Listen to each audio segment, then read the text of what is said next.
My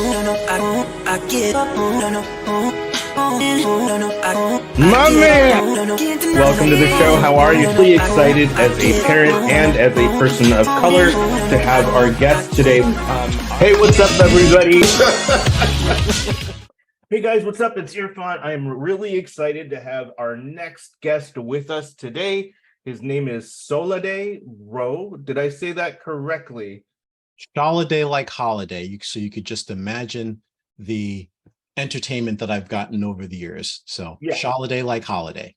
Solade like holiday. All right. Solade is the managing partner of retained executive search, specifically the diversity practice at DHR Global, a very big role. And I think given the current environment we're in, critical role as well. Solade, if you could just share with us, number one, what you do in layman's terms, because DEI is sometimes a loaded term. It's thrown around so often. I don't think people necessarily accurately know what it means. It might be good for you to explain that. And then let's sort of get into how you ended up here. Where'd you start? What was your journey like? And kind of go from there. And I've got a million questions from you. As you know, I'm super passionate about this subject. But before I go on, let me turn it back over to you. Thanks, Irfan, and thanks for inviting me to this podcast. Really excited about it. So what do I do as a professional in layman's term? I partner with organizations across a number of industries to really help them identify underrepresented groups, or oftentimes referred to as diversity candidates, although that term is sort of nails on a chalkboard for me to a certain degree, but really to help them think holistically around how to impact underrepresented groups within their organizations where it really matters, right? So that's part of what I do from a recruitment standpoint, as well as a leadership consulting standpoint. So I also, in addition to recruitment, partner with organizations to help them around selection. And, I fortunately for me as, I consider myself a recovering HR professional that has been in executive search for 14 years. I can't seem to rid myself of those human capital practices. So I have spent a lot of time advising companies around how to inclusively select candidates, as well as administering some assessment tools to really sort of aid in the decision-making process, as well as the onboarding, making sure that once they get the job, that they can be successful once they start. Interesting. Talk a little bit about your progression and transition into this type of a role. So, thematically, I've been in the space of inclusive recruitment and selection since graduating from college. Started off my career in higher education in college admissions.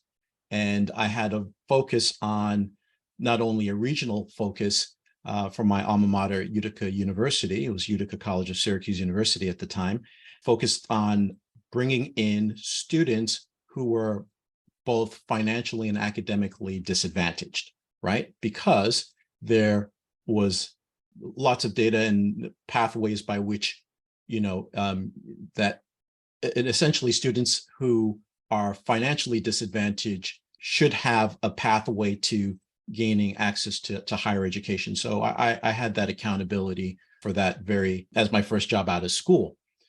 Fast forwarding to present day and sort of along the way, I've had the great fortune of having worked in some capacity of recruitment, as well as diversity, equity, inclusion, as well as talent management. And talent management is really the piece of the puzzle that helps organizations with not only looking at the talent coming in, but what can be done to really ensure the readiness of the existing talent at an organization so that they could achieve roles of increased accountability and impact. So those are really sort of the three-legged stools: talent management, diversity, as well as recruitment, that I have as part of my bailiwick. And then I've had the great fortune of having worked in higher education, management consulting, as well as the pharmaceutical industry, retail, as well as, I think those are pretty much it. But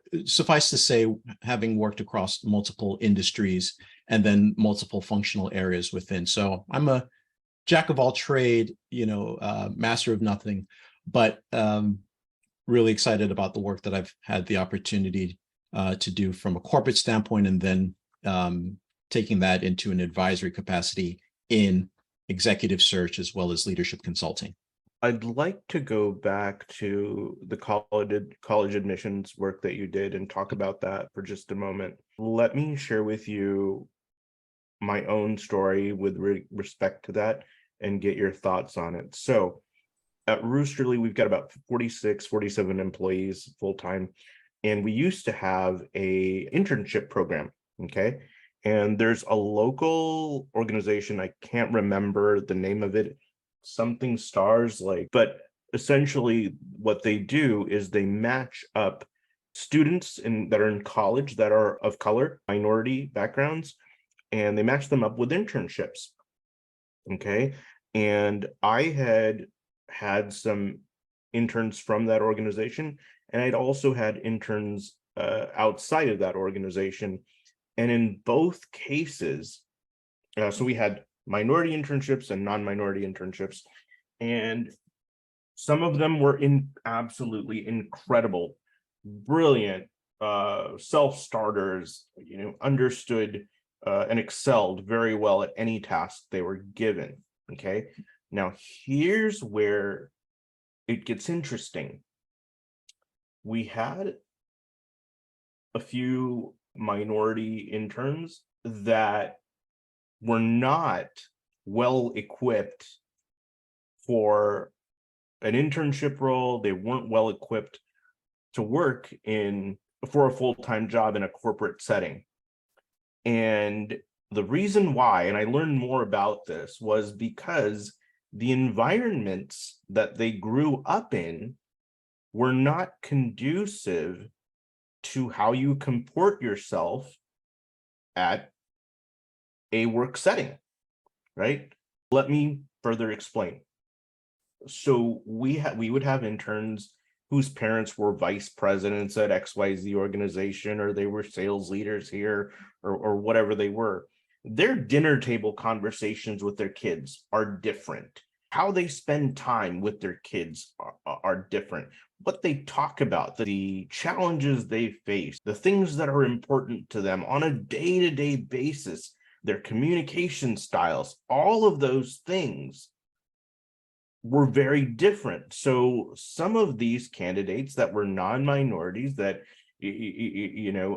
grew up on the right side of the tracks, quote unquote, were very fluid in being able to adjust to a startup setting, to a tech setting, to a corporate setting, and excelled. They were great in customer facing roles. They were great at all aspects of their role, whereas these other folks were just struggling because culturally very different. And I didn't realize this till much later, but that was my background as well, right? That may have been why I was just such a misfit in the corporate roles that I had. And that's why it took me longer to understand and learn how to act. And I'm curious if that carries on in your experience with candidates. That's a lot to throw at you, but talk to me a little bit about your experience in the college recruiting setting with individuals who, once they were admitted, did they struggle? Did they not struggle? What did you see? And then do you also see parallels to that in people of color joining corporate America? And whereas like they have to put on a mask and they just don't feel like they fit in because how they talk amongst their friends and how they, their day-to-day in their corporate life are two polar opposites. So a lot to unpack there, Solade. Yeah. I was taking copious notes, but I'll do my best to try to cover all dimensions of what you asked. I think that there are challenges, no fault of any one individual by virtue of, where they've grown up, the opportunities that have been or not have been afforded to them in terms of their readiness to be successful. Many colleges and universities, including the one that I worked for, have really focus on the notion of student success and academic success. And quite frankly, that is a key measure for a lot of colleges, universities, for all students from an inclusive standpoint. What's interesting and what has been just a really value add to the access and the readiness of students of color, but let's also look at it very inclusively, and I'll talk about the inclusive element to that. But for students of color in particular, are programs such as Inroads, which is an organization that has been around for probably about 53 years. And it was the purpose of Inroads, and what they do in their mission is to really provide the training and readiness of college students by way of formal training as well as on-the-job training through internships, such that when they graduate from college, that they have a higher chance of success, having had internships all throughout the years of their matriculation, to when they enter the job market. And Inroads, interestingly enough, starts with their cultivating of students from the latter stages of high school to then get them into their program. So, it's a fantastic organization that I have had the great pleasure of actually not only having had an Inroads intern in my early days working at Chase many moons ago, but then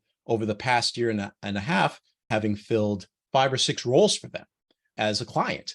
So really being able to see the evolution of that organization, for example. And there are other organizations out there as well that work with and whose mission is to create access, provide the readiness such that those students are successful once they reach into the job market, quite frankly. And those organizations are doing a great job. Got it. Talk to me a little bit about if you've seen an example of an individual person of color at a high level role who they confided in you that they were not a fit for. That could be code for any number of things. We're just not a good fit. Right. And how you coached them or how you consulted with them and what was the outcome? Yeah. Oh, goodness. Wow.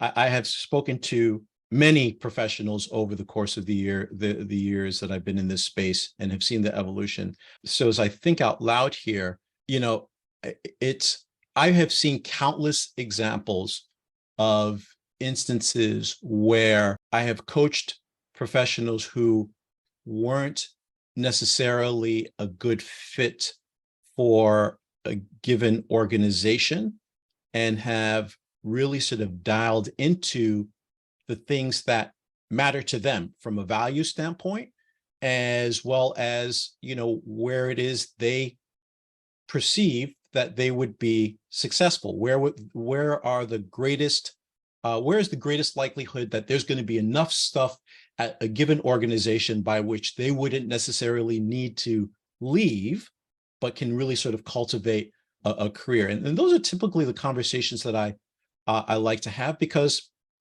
quite frankly, and those who have been successful have been able to gain access to different roles, meaning doing things that are different than they had done in the past, that would then allow themselves to sort of broaden their career portfolios and develop the bona fides to move up, as opposed to leaving an organization and going elsewhere. And the challenge with that is that organizations, whether it be nonprofit or corporate organizations, like to typecast. So it's saying, okay, I have this job open. Where can I get somebody who has worked at a similar organization as mine, that has essentially done the same job, so that I can hire them, plug them in, and just have them perform? Well, that gets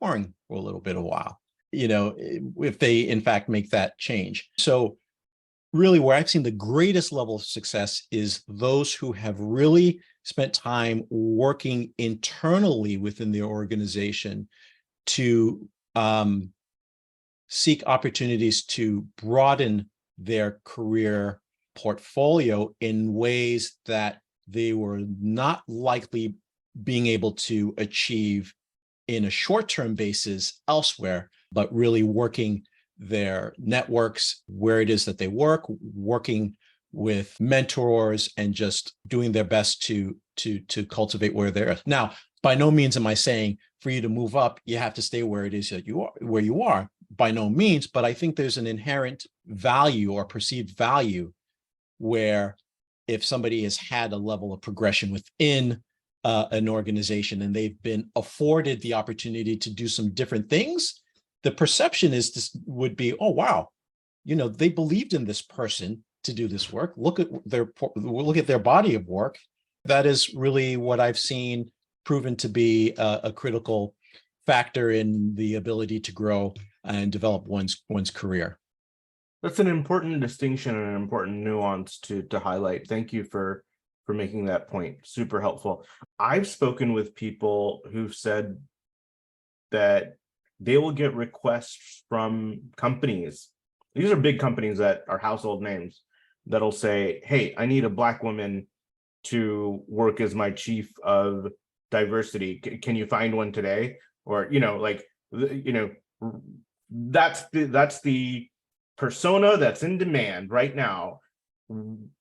Isn't that silly to you? Or how do you talk about that? Because it sounds really dumb to me that a company that is attempting to be socially responsible would go about it in such a boneheaded way to say, hey, I've got this opening for somebody who is culturally sensitive, who is a master in diversity and inclusion and equity. Give me that Black woman on the spot. Like, okay, they're not being manufactured for these roles necessarily. They're not coming off conveyor belts, God forbid, built to serve this purpose. It's absolutely silly, and it makes me a little bit angry. I can speak my mind because I don't answer to a lot of people. Right. But talk to me a little bit about that. And should I be upset and frustrated? Is it a valid thing for me to feel that way when I hear that from folks? Yes, and absolutely. And the way in which I'll describe it is as follows. So as a recruiter or an executive search professional, if a client says to me, it says, no matter what the role is, whether it's a HR role or an engineering role or an IT or any role, says to me, okay, Solade, what we're trying to do here is, here's the mandate for the role, and we need to have an African-American male in this position. So that's all we want to look at. And I say, oh, okay. And this doesn't happen very often, but it does happen. And I would say, okay, great. Well, clearly inclusion or diversity seems to be important to you, but quite frankly, what you're asking me to do in your attempt to focus on diversity and inclusion is to be exclusive or to exclude others by focusing exclusively on one demographic type of candidate. So I would respond in that way and say, ultimately, my job is to find you the best person to execute the work that is being asked by the department or the organization.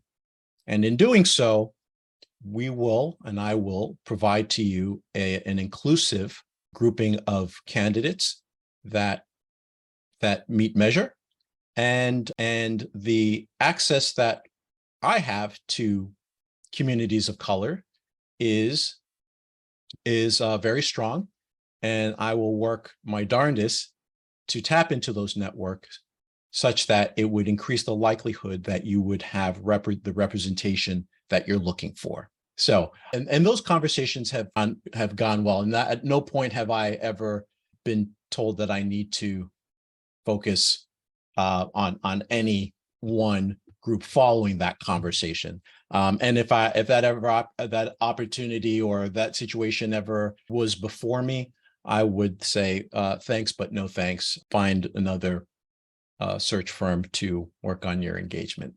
Yeah. How many of these companies that are hiring for those roles are taking the role and responsibilities that come with it seriously, versus what do you think the percentage of companies are that are hiring for that role and seeing it and purely doing it as a response to the cultural flavor of our time period? Yeah, it's hard to say because, being on the outside, you get one perspective on the level of commitment and the motivation behind it. If I worked at the organization, I still think I'd be in a little bit closer proximity to understanding the motivation. But ultimately, in my capacity, in my partnership with clients and companies, organizations alike, is to advise them what would help the business, what would help the organization, and put all the other noise and the chatter aside and really focus on what I know through my experience makes a difference in terms of high performing teams, as well as bringing in individuals who have the impact, who have the wherewithal to make the impact that they're looking for. Understood. Do you feel it's mostly publicly held companies that are requesting placement for leaders in the DEI space, or is it private companies as well? What are you seeing?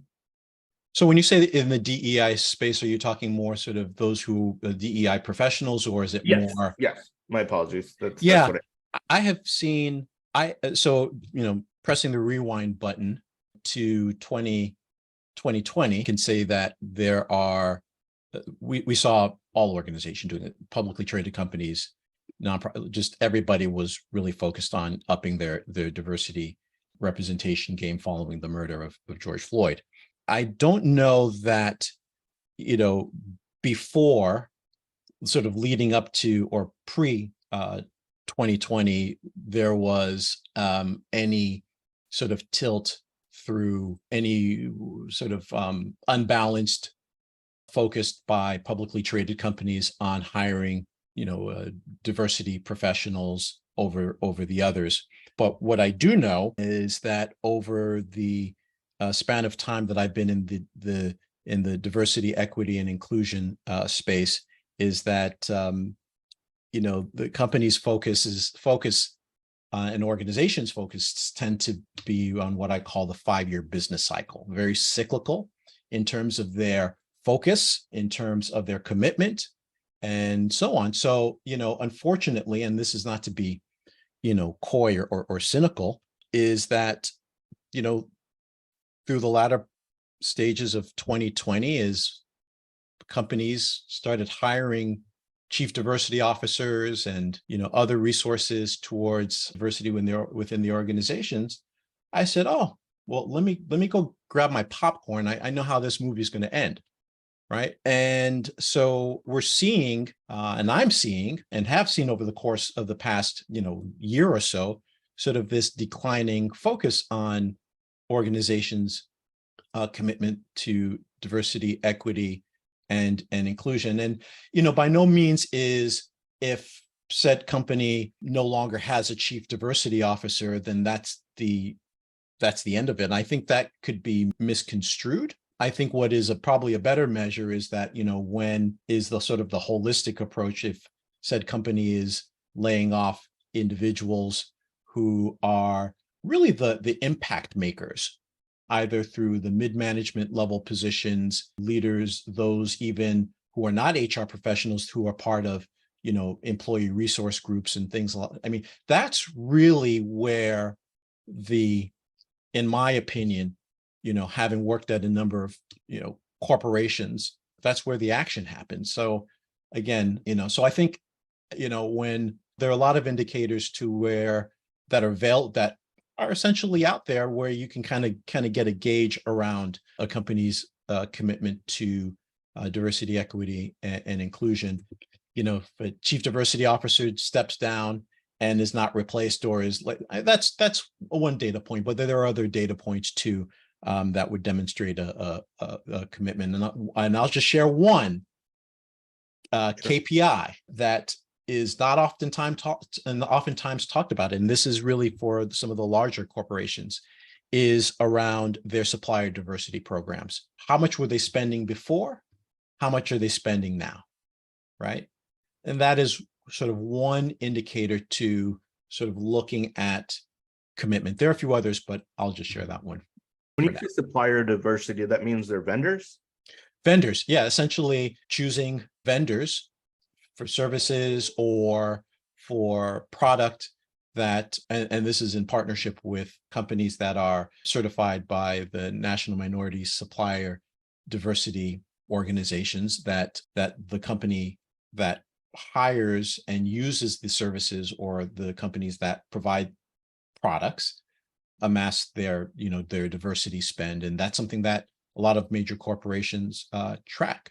Who at an organization should be really held accountable for ensuring that the workplace embodies DEI values? Not to be cliche, but it really does start at the top. It really starts at the top, meaning the CEO or the president, not as the end all and be all, but as the leader of the organization who can shape and to create an environment by which DE and I can be sustainable in some way, shape, or form, right? The CEOs have a lot of visibility, and they have the platforms, and I find are individuals that could influence the external environment, or maybe I should say a little bit differently, that can serve as the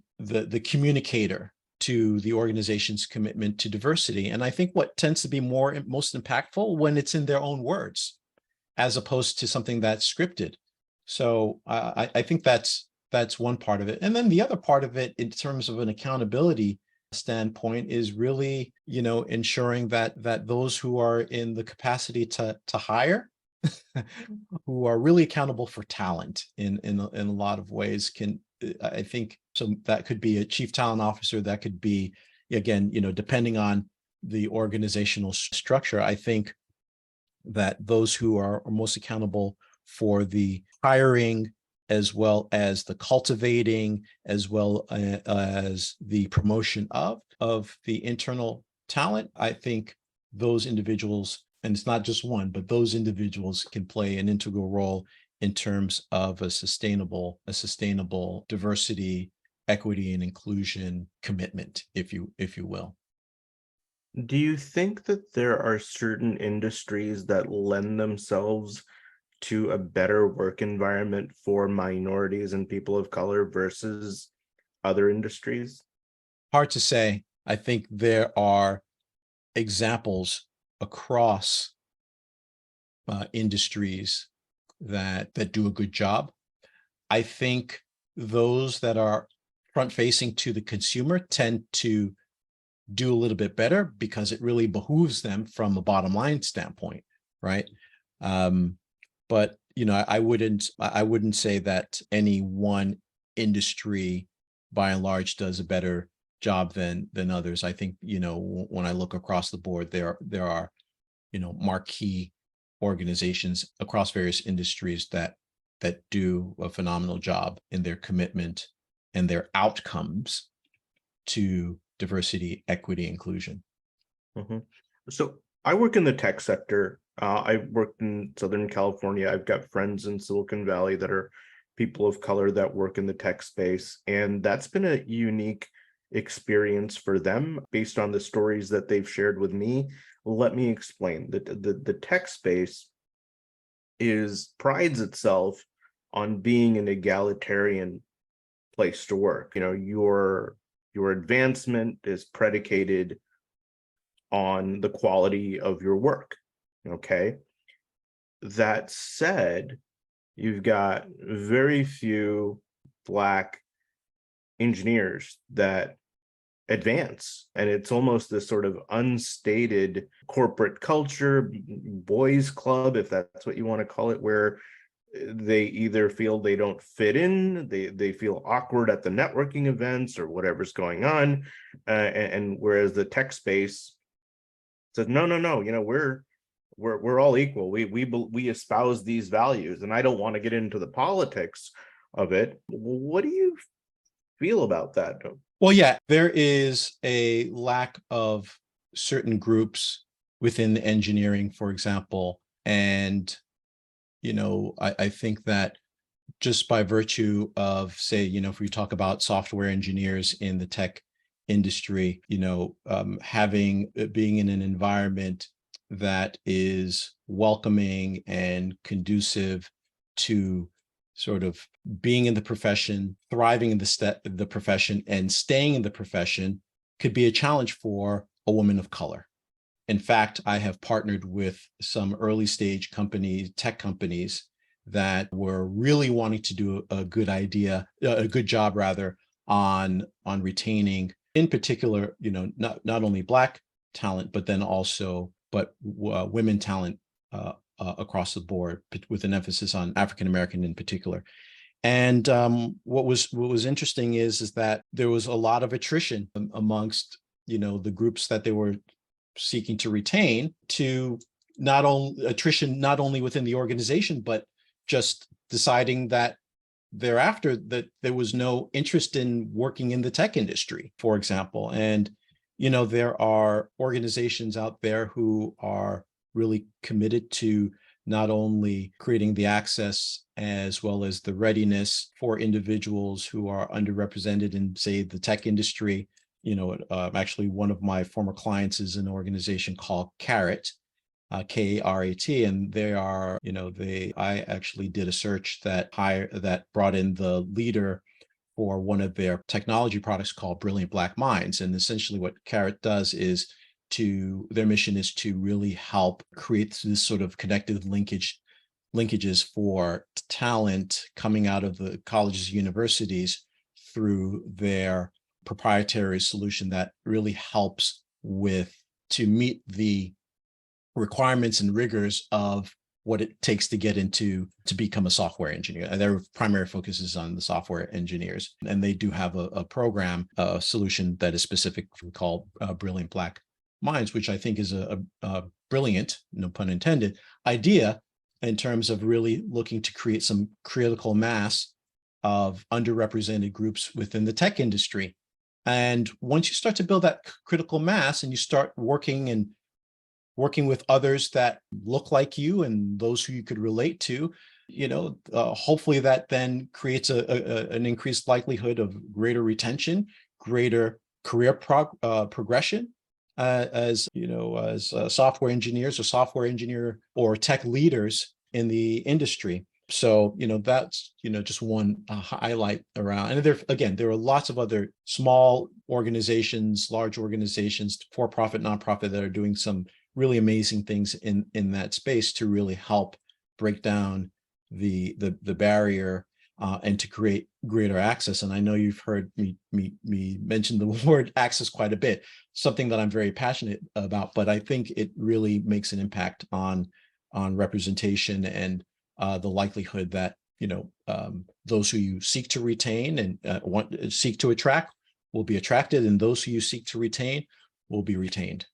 And they'll be successful in that role because they've gotten access through the right path and they come well equipped. Right. Access and readiness.